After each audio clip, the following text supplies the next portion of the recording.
Alright, hello folks, welcome back again to another episode of Getting Started with Solidworks. On today's video we're gonna learn something super interesting, which is how to use design tables and equations in your model. So as usual, let's go here to Chrome to motivate ourselves. And it just disappeared. And what we're gonna build, as you can see here, is a cross section of an airplane fuselage, not exactly the A300, but just like an airplane fuselage. So I'm gonna get started by building this, and then we'll see how we'll take it from there. The one catch, however, is that we're going to establish a global variable, and that global variable is gonna be the fuselage width. So let's go ahead and do that. So we're as usual in our canvas in here. So we'll go where it says insert. We'll go here where it says tools actually, and we go here to equations. Where it says global variable, we'll write there fuselage or however you'd like to call your variable.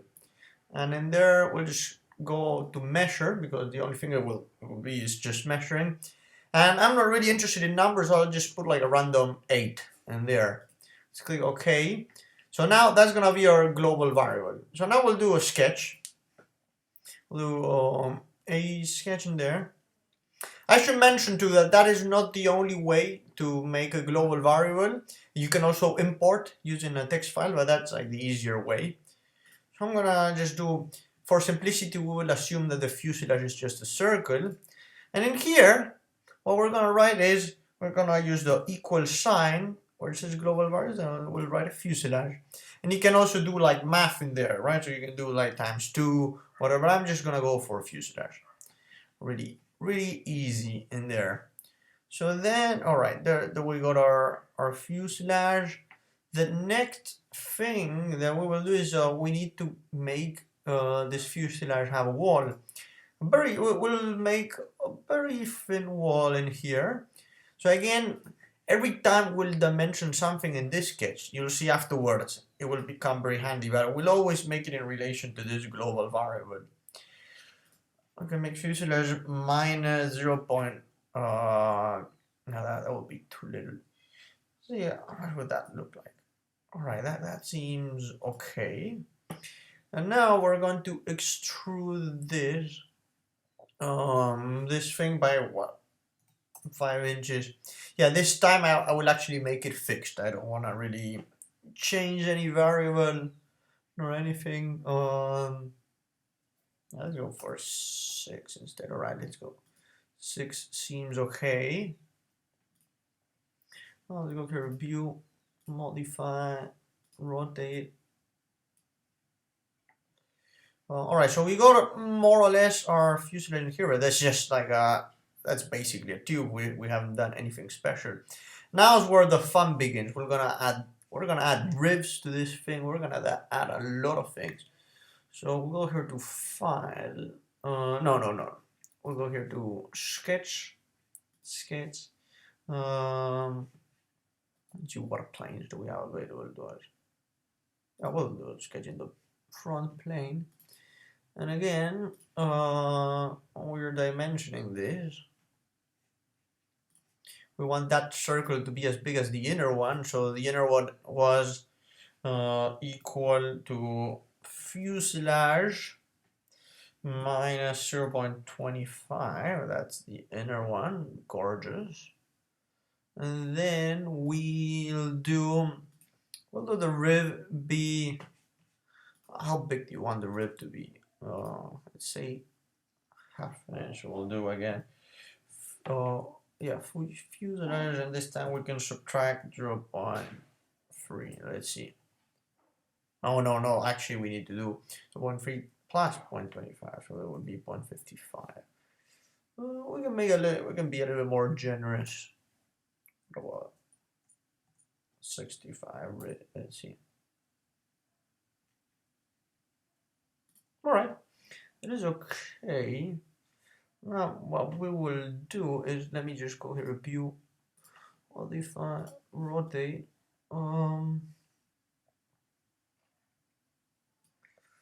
Now what we'll do is we'll make this a little bit more pretty. So we'll go down Here I just want to have like a nice line in there. So if we go back to our picture in here, let's take a look. You see there's like that level in there, and then there's like that. So that one is roughly, so that line in there is half of the fuselage, and then you have like that one, which is a little bit less. Then you have those ribs that are coming down as well, which are quite thin. So we'll play around with those in a moment.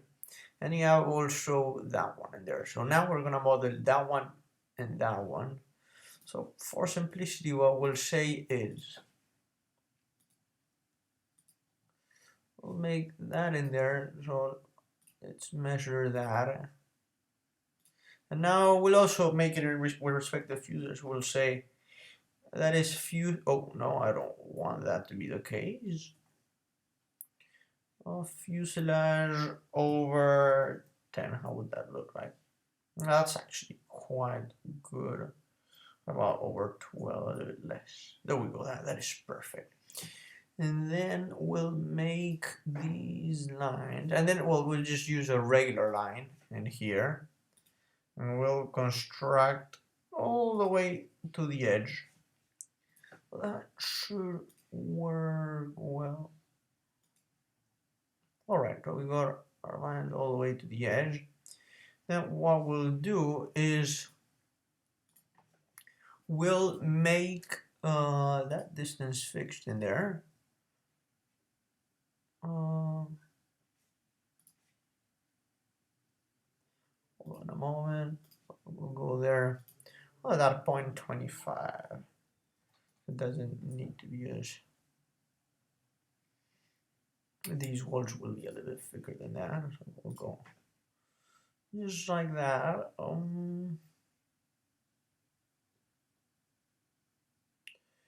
I just want that line to be parallel, just like that. We'll do the same thing on the other side. Oh.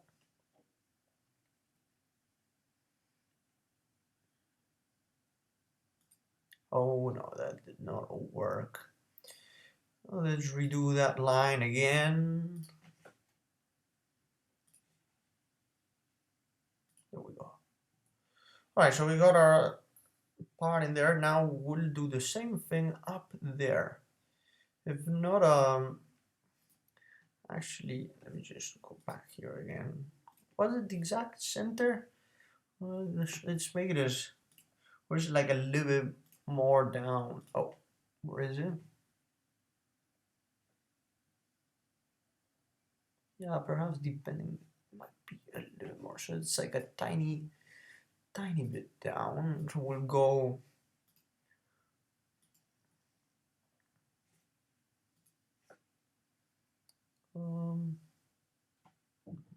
We'll make that distance be.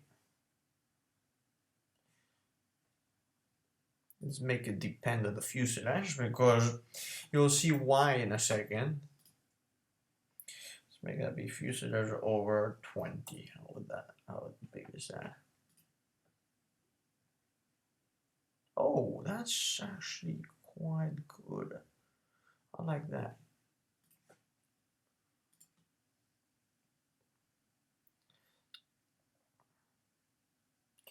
So now we want that line to reach parallel, like that. Oh, the same thing or this side.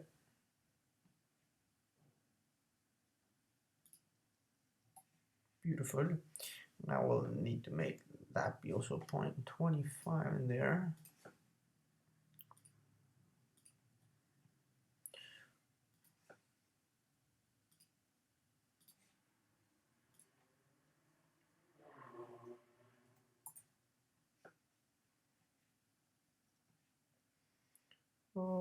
There we go.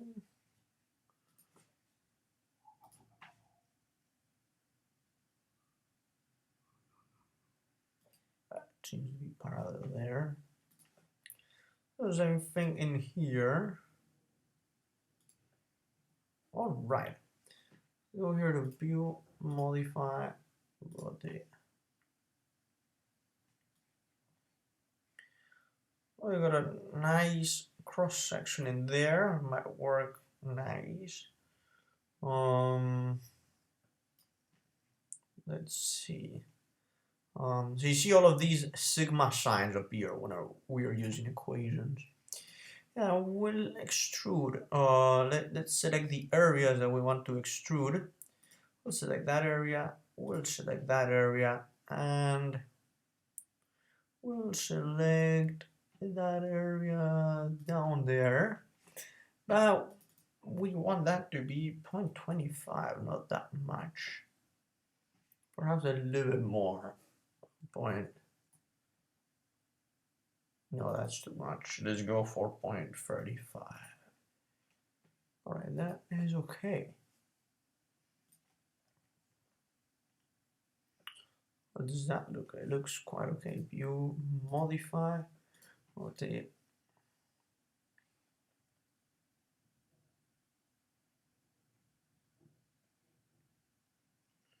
Then we can potentially, what I'm gonna do now, because that looks of course very pretty, is that, well, you'll see in a second what I'll do. Leave it like that for now. Because on this side, what I'll do is that I'm gonna do sketch. The sketch in here. You can skip all of this part if you want. It's just not as important. I'm just building the overall fuselage. We'll go back to the skip to the end if you want to go directly over to the equations part.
Alright, here we go, folks.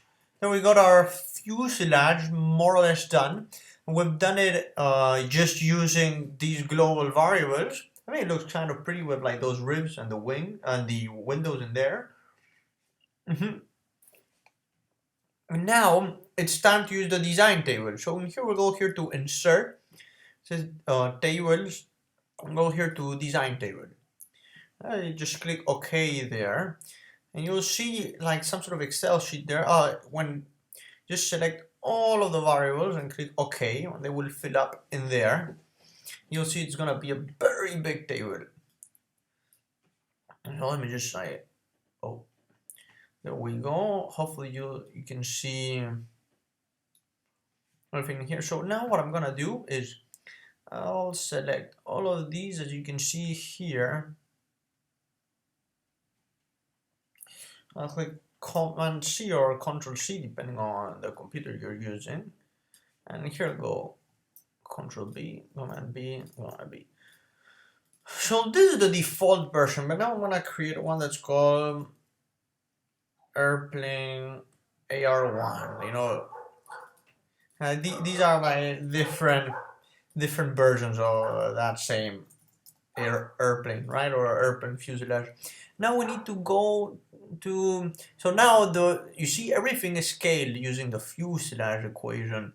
So now it will just be sufficient to change the value of fuselage, and then I believe that might be one of the last variables. Let's see if we can find it. No, actually it doesn't appear here, is it? Oh, no, it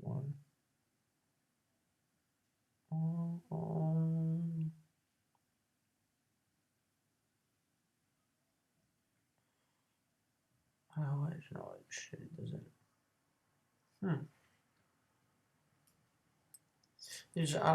I'll close this for a second. I just like click ESC. Oh, why is it? There we go. So it should have created free config. No, it did not create. Oh, good feature.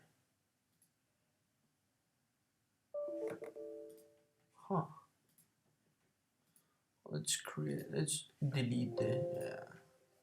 Let's create another table again. Yeah, it took a while to generate those. Doesn't matter. Here, back into insert design table.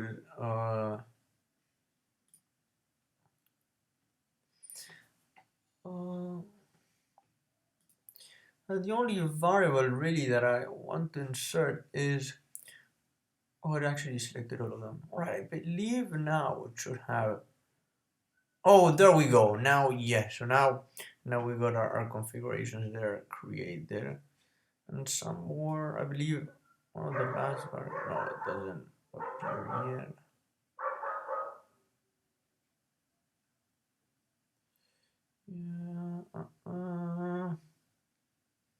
Yeah, default.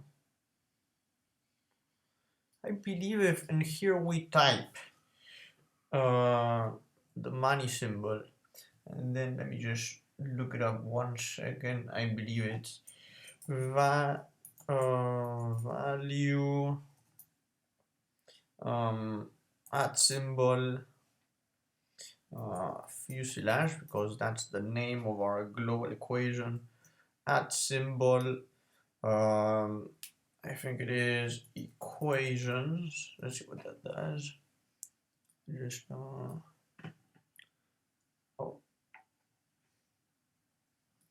just like right click in there, remove the hyperlink. Let me just see if I can type.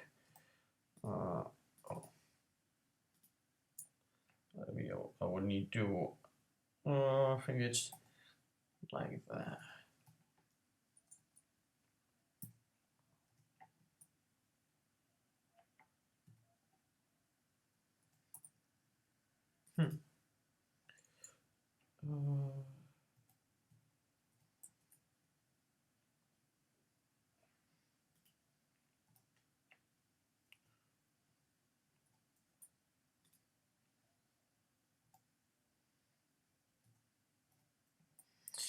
Let's see whether that works.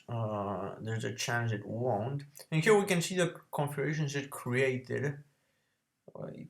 Oh, it actually did work. So you see how this is contracting? Smaller and smaller. Wow, it looks actually pretty good. You modify. That's essentially what a design table allows you to do. It allows you to create more configurations of the same thing. Well, apparently we can see how this window wasn't really scaled properly. There was probably a problem with that sketch in there, but that doesn't matter. The most important thing is that it more or less worked, because we see how our airplane just got smaller.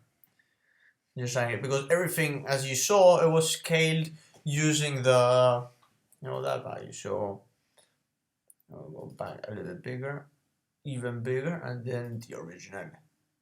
Got it there. So there you go, folks. And then if you want to edit the table, you just go there, right click, edit table. You can create more configurations. In fact, that's what I want to do. I'll create one last one. I'll call it AR4. Description, yeah, let's call it like displays. AR4 now. We go all the way up here, and that number, just the syntax is super important. Let's make it 10, so let's make it like a big one. Let's see how this boy looks like now. Alright, we created that one, should appear there, and voila, even bigger than before. Oh well, it looks dark for some reason. That's probably, let's see, we click in display state file. Well, view modify. Well, that's probably has something to do with the colors, but if I go back to the original, it should be again like that. Alright, folks, thank you for staying tuned until this long, and I'll keep on posting more videos about how to use design tables. I hope you like this one. Have a good one. Bye bye.